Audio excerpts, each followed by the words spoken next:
Salut mes chers élèves, toujours dans l'objectif de vous accompagner sur la représentation graphique d'une fonction numérique. Aujourd'hui, nous allons résoudre un exercice. Voici l'exercice. Étudier et représenter graphiquement la fonction suivante. f de x est égal à ln x au carré plus 7 ln x plus 6. Ok, donc d'abord, vous savez déjà, pour la représentation graphique d'une fonction, il faut commencer toujours par le domaine de définition. Ok, j'écris à nouveau la fonction. Maintenant, on remarque bien qu'il y a trois termes. Chaque terme, c'est ln quelque chose. Eh bien, on a ln x au carré plus 7 ln x plus 6. Eh bien, normalement, ln x n'a pas de sens si x n'est pas supérieur à 0. C'est pourquoi le domaine de définition de la fonction f, c'est tout réel x tel que x soit supérieur à 0. Parce que nous avons appris que ln x a un sens, c'est si x est strictement positif, c'est-à-dire x est supérieur à 0. Donc le domaine de définition de f, c'est x supérieur à 0, c'est-à-dire l'intervalle 0 à plus infini. L'intervalle doit être ouvert sur 0. Maintenant pour les limites aux bornes. Limite f de x quand x tend vers 0 plus. Ok, c'est 0 par valeur supérieure. Donc, si nous remarquons bien ici, ln 0 plus en limite, ça donne moins l'infini.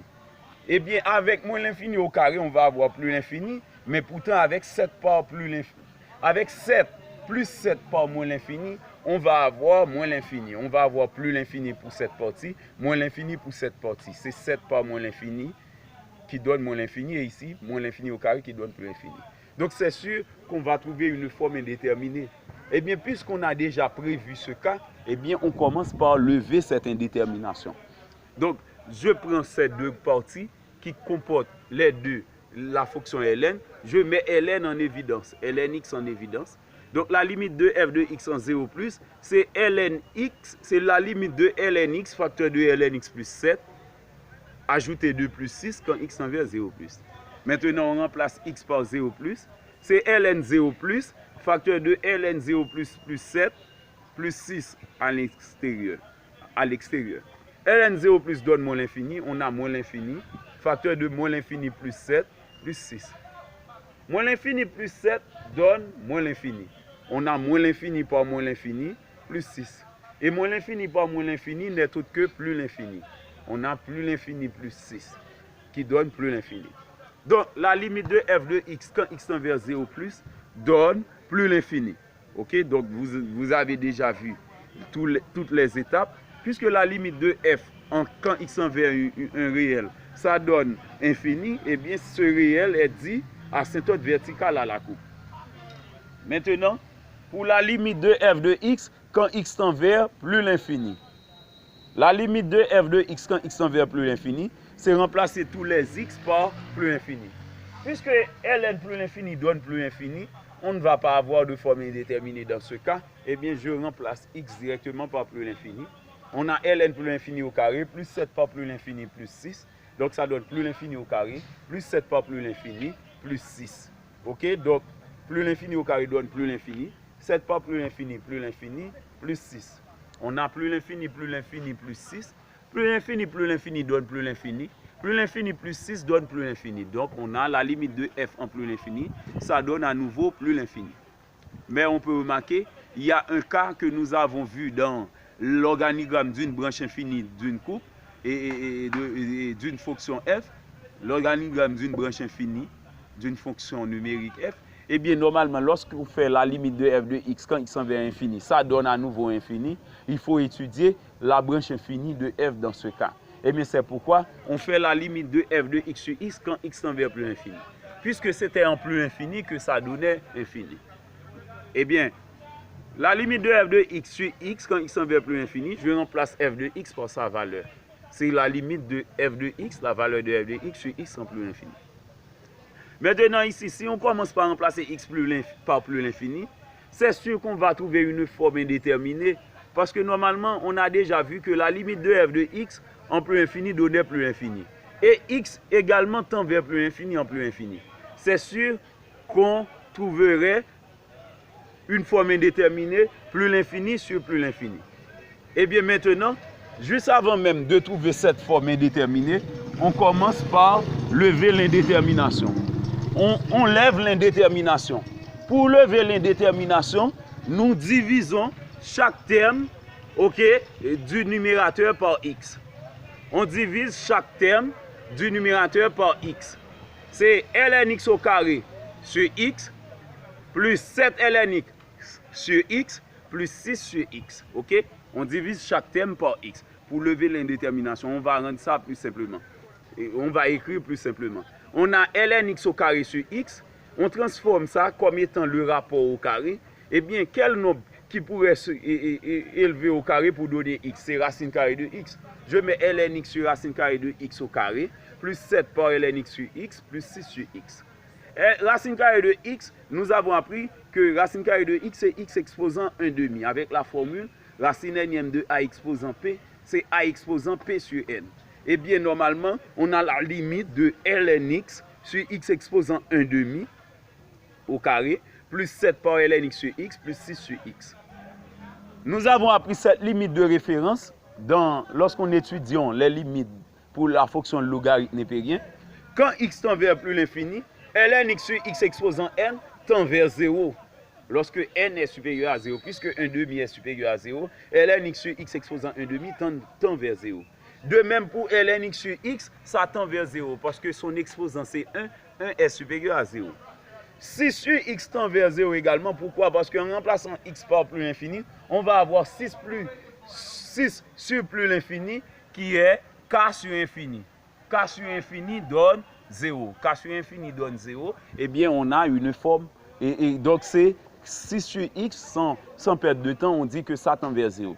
Donc, la limite de f de x sur x en plus l'infini donne 0 au carré, ok, cette expression qui donne 0 au carré, plus 7 par 0, plus 0, comme on vient de détailler ça, ok. Maintenant, puisque la limite de f de x sur x en plus l'infini donne 0, eh bien, on dit que la courbe admet en plus l'infini une branche parabolique de direction l'axe des abscisses, ou encore de direction y égale à 0. Maintenant, nous passons au sens de variation de la fonction f. Ok, la courbe admet en plus l'infini une branche parabolique de direction l'axe des abscisses. Pour passer au sens de variation de la fonction f, on doit d'abord chercher sa dérivée et ensuite étudier le signe de la dérivée. J'écris la fonction à nouveau. Maintenant, je cherche une dérivée de ln x au carré. Ln x exposant, donc ici, ln x exposant 2, il faut appliquer la formule u exposant m. Pour trouver la dérivée de u exposant m, on fait m par u prime par u exposant m-1. Eh bien, je fais 2 qui est la puissance m, par u prime, la dérivée de ln x qui donne 1 sur x, par u qui est ln x exposant m-1. L'exposant était 2, ça diminue de 1, ça devient 1. L'exposant 1, ordinairement, ne s'écrit pas. Ça donne ln x exposant 1. Maintenant, 7 ln x, c'est 7 qui se multiplie par la dérivée de ln x qui donne 1 sur x. 7 par 1 sur x. Et la dérivée de 6 qui donne 0. Eh bien, c'est pourquoi on a f' de x, ça donne 2 ln x sur x, plus 7 par 1 sur x qui donne 7 sur x. On fait le déno commun qui reste x, c'est le même déno, et bien on fait la somme des numés, donc f' de x donne 2 ln x plus 7 sur x. Maintenant, pour étudier le signe de f', on annule f' de x. On pose numé égale à 0, déno différent de 0. Ok, donc en résolvant cette équation de ln x plus 7, on trouve ln x égale à moins 7 demi. De ln x égale à moins 7, ln x égale à moins 7 demi, avec x différent de 0. Maintenant, on prend exponentielle des deux membres. Exponentielle ln x donne expo moins 7 demi, en prenant exponentielle des deux membres, avec x différent de 0. Donc, ça donne exponentielle ln x donne x, expo moins 7 demi. Donc, on a expo moins 7 demi, on a x différent de 0. Le numérateur qui s'annule pour expo moins 7 demi, on étudie son signe sur R.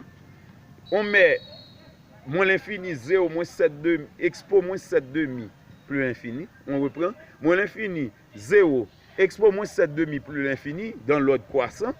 Ok, donc on étudie le signe de 2 ln x plus 7 sur R. Ça s'annule pour expo moins 7 demi. Le signe de a plus, c'est le signe contraire de a moins.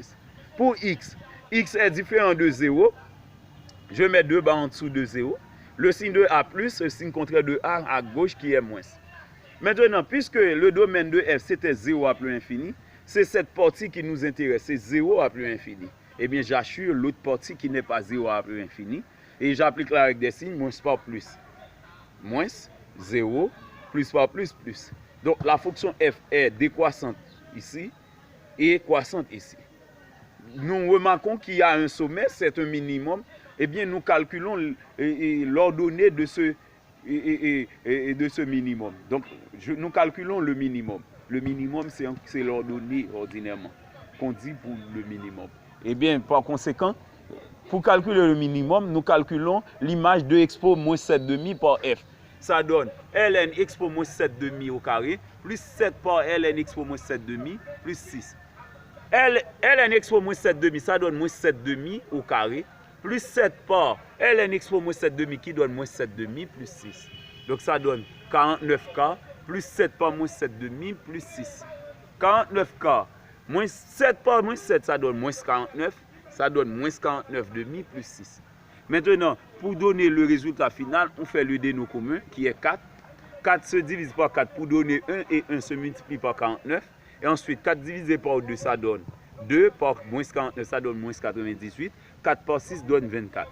La somme du numérateur donne moins 25. Donc, l'ordonnée, le minimum, c'est donc moins 25K. Maintenant, on cherche les points sur les axes. On envisage le cas où x prend la valeur 0. Puisque 0 n'était pas, la fonction f n'était pas définie pour 0, donc f de 0 n'existe pas. Mais quand y est égal à f de x égale à 0, qu'est-ce qui se passe?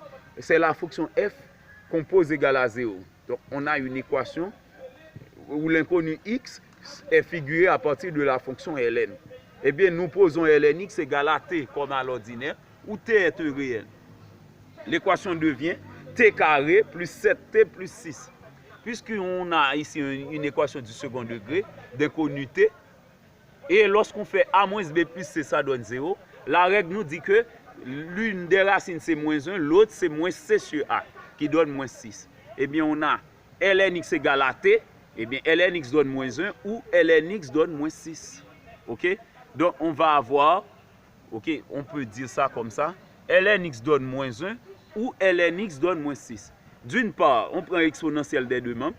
Expo ln x donne expo moins 1, donc x donne expo moins 1. On pourrait écrire expo moins 1 sous cette forme. C'est 1 sur e. Ok? 1 sur e ou encore expo moins 1. Dans l'autre partie, on fait de même. Ln x donne moins 6, on prend expo des deux membres. Expo ln x donne expo moins 6. Expo moins 6 qui n'est autre que 1 sur expo 6. Ok, donc puisque expo ln x donne x, on a x égale à expo moins 6 ou encore 1 sur expo 6. Eh bien, maintenant, nous dressons le tableau des variations. Nous avons déjà une partie de ce tableau dans le tableau des dérivés. Ok, donc avec le tableau de signes de f', on avait déjà une allure de ce tableau. Maintenant, on complète avec les deux autres points trouvés. C'est expo moins 6, 0, expo moins 1, 0. Ok, voilà, on a deux points. Eh bien, ces deux points-là, puisque c'est dans l'ordre croissant, la fonction exponentielle étant croissante, eh bien, avec une plus petite valeur, on va avoir, expo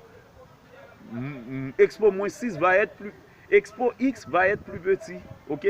Donc, puisque moins 6 est plus petit que moins 7,5, eh bien, expo moins 6 est plus petit que expo moins 7,5. Puisque moins 7,5 est plus petit que moins 1, expo moins 7,5 est plus petit que expo moins 1. Donc ça explique que la croissance,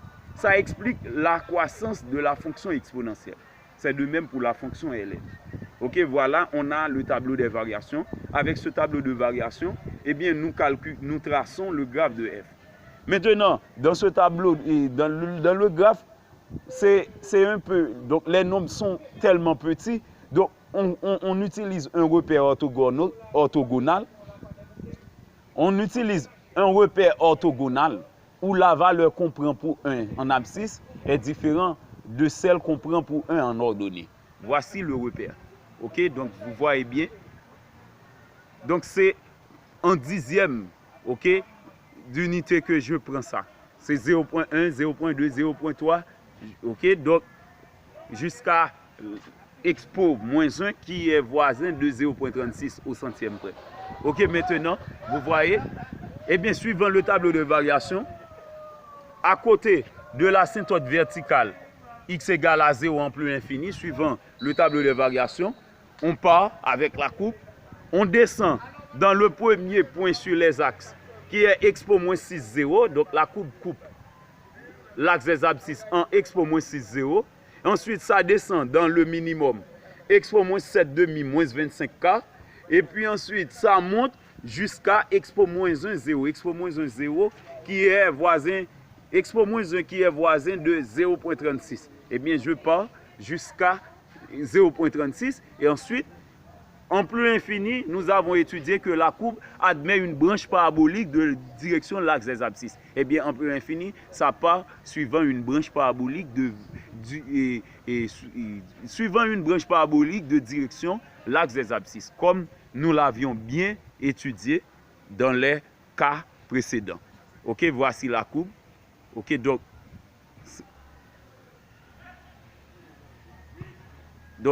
l'échelle est assez grande pour pouvoir avoir une belle allure de la courbe. Ok? Merci. C'était un grand plaisir pour moi. Ok, donc si vous avez partagé ce plaisir, vous êtes prié de bien vouloir aimer la vidéo, de vous abonner à mon channel YouTube et de partager la vidéo également. Ok? Merci. C'est Jimmy Devers, enseignant de mathématiques, compétent et expérimenté.